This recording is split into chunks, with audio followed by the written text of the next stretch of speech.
Parte 2 sobre o retorno do convênio sobre as minhas cirurgias reparadoras depois da bariátrica. Então, se você não assistiu o vídeo 1, você volta para poder entender todo o contexto. Mas basicamente eu estava no seguinte cenário: eu tinha o valor juntado para fazer a cirurgia no particular, mas eu também tinha o direito de ir atrás do plano para conseguir isso com cobertura total. E escolher fazer pelo plano, eu sabia que eu teria que ter um pouquinho mais de paciência para poder esperar o prazo de autorização ou negativa do convênio, sabendo que eles poderiam me impor algumas condições para operar e ter esse tempo de retorno, eu não quero fazer desse jeito, e volta a documentação, espera prazo novamente, ver se eu precisaria entrar judicialmente com algumas coisas para poder ter os meus direitos garantidos. E foi exatamente isso que aconteceu. Eu mandei a documentação, eles tiveram um prazo de até 10 dias úteis para me dar um retorno, e eu recebi a aprovação da parte da abdominoplastia, mas a negativa da parte da mama. Antes de receber essa conclusão, o plano me ligou e falou que tinha um cirurgião plástico já credenciado deles se eu tinha interesse em operar. E eu falei que não. Depois também me falaram que eles não cobririam os honorários médicos justamente por essa questão. E eu disse que tudo bem. E aí você pode se perguntar, tá, por que você não vai fazer a abdominoplastia pelo plano, já que já foi aprovado? É que para fazer isso eu precisaria operar no hospital que é do meu convênio, com um anestesista da equipe deles. Eles não abririam mão para poder encaixar o anestesista da equipe da minha médica. E então juntaram os fatores que contribuíram para minha decisão. Não era um hospital que a minha médica já tinha operado.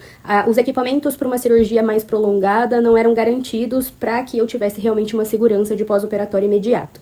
O anestesista não poderia ser da equipe da minha cirurgiã, que inclusive é marido dela, e eu faço questão que eles estejam juntos como uma equipe. E o hospital é pertinho da minha casa se eu fosse operar no particular. Então por isso eu tomei a decisão de não depender do plano para poder fazer as minhas cirurgias reparadoras. Com isso eu já dei entrada em toda a documentação que precisava para fazer o agendamento no hospital e foi marcada para este mês. E o que vai acontecer depois é, como eu recebi a negativa por escrito da parte da cirurgia da mama, eu vou tentar o reembolso depois. Mas não é certeza de eu conseguir. Eu sei que não é todo mundo que tem condições de fazer isso e depende sim desse prazo de convênio, de decisão judicial, enfim, é um grande privilégio poder viver isso. Mas também é um alerta para que, se você tem o interesse de fazer e tá no começo do seu processo, não custa nada tentar juntar um pouquinho de dinheiro e abrir mão de algumas coisas durante um período para que você consiga ter essa oportunidade também. Fora os gastos que a gente tem além disso para o preparo da cirurgia, né, das cintas, de remédio, de tudo. E uma coisa importantíssima é que a gente nunca pode ir para uma cirurgia com dinheiro contadinho, porque a gente não sabe o que pode acontecer no pós-operatório. Tanto em relação a intercorrências que podem vir a acontecer, e eu espero, por favor, que não aconteça,